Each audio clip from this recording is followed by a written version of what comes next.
May kausap kang pro-divorce, linatag mo ang mga arguments mo bakit hindi maganda ang divorce sa bansa, maraming mga bata sa West na bumagsak ang grades, nag-drop out, nalulong sa masamang bisyo, nauwi sa kulungan, dahil sa broken families, pinakita mo ang stats, then all of a sudden ang tanging hirit niya lang ay, so, pabor ka pala sa binubugbog ang asawa?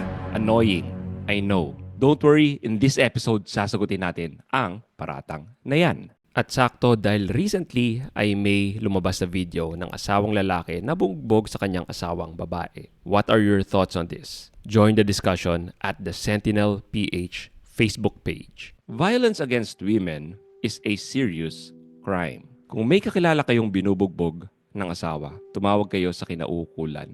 Labag ito sa Republic Act 9262 o Anti-Violence Against Women and Children Act of 2004. With that said, balik tayo sa topic.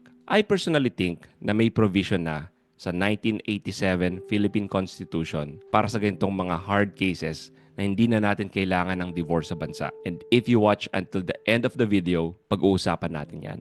But before that, I think may fallacy na linalabag ang hirit na kung ayaw mong magkaroon ng divorce sa bansa, ibig lang niyang sabihin ay pabor ka sa pambubugbog sa asawa. Mahulaan niyo ba kung anong fallacy ito? Sa mga sumagot ng false dichotomy, bigyan niyo ang sarili niyo ng pat on the back. Sa false dichotomy, pinalalabas ng kadebate mo na kung di ka daw pabor sa ganito, therefore, pabor ka daw sa ganyan.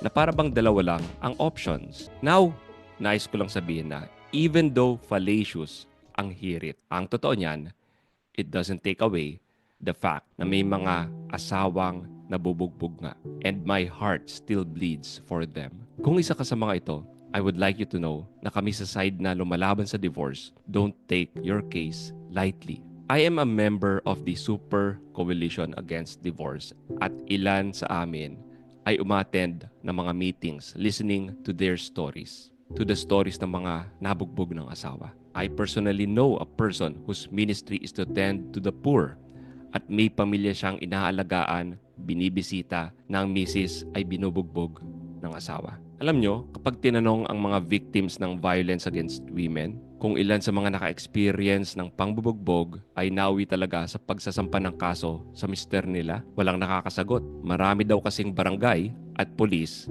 na nilapitan nila ayaw daw makisawsaw sa away ng mag-asawa.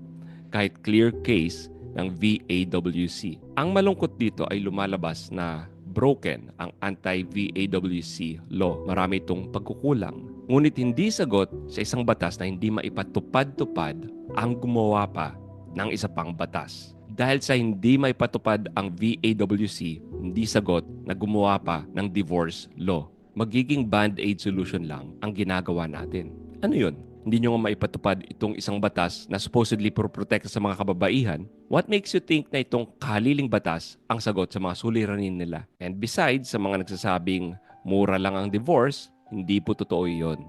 Mahal din po ang divorce. Hindi rin kaya ng mga nasa poverty line ang gastusin sa divorce. Which makes you think kung sino ba talaga ang gustong tulungan ng mga nagsusulong ng divorce. Mukhang nagagamit lang na pang-front ang mga nasa laylayan para sa sariling kagustuhan. Ngayon, ano ba talaga ang kasagutan sa binubugbog ng asawa? Hindi ko alam because every case is different.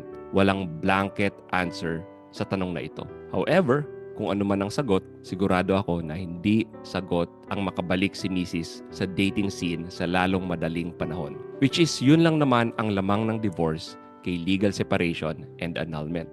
At mas lalong hindi sagot ang makapag-introduce ng panibagong unrelated adult sa buhay ng mga anak ni Mrs. in a form of a new boyfriend sa mas lalong madaling panahon. Nabanggit ko na may kaibigan akong tumutulong sa pamilyang may asawang nabubugbog. Ongoing naman ang kaso laban sa walang hiyang mister.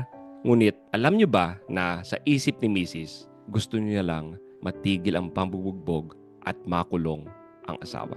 Then may mga magsasabi na, naku, paano na si Mrs. Kailangan niya ng mag-asawang muli para may bumuhay sa kanya. At usually mga feminist na pro-divorce ang nagsasabi nito. Dito, sa tingin ko, dapat binubuhos ng pamahalaan ang efforts nila, ang makapagbigay ng trabaho sa mga naghahanap nito. I mentioned at the start of the episode na kahit walang divorce sa Pilipinas, I think Ang pambubugbog sa asawa ay na-foresee na ng mga nagsulat ng ating Constitution at binigyan na ng provisions in both annulment and legal separation.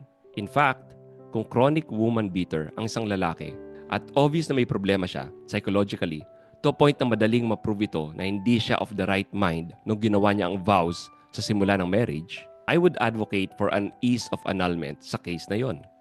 Ang difference lang naman ng annulment sa divorce is valid ang vows sa divorce. At ina-encourage pa ng state na sirain ng mag-asawa ang isang valid na vow.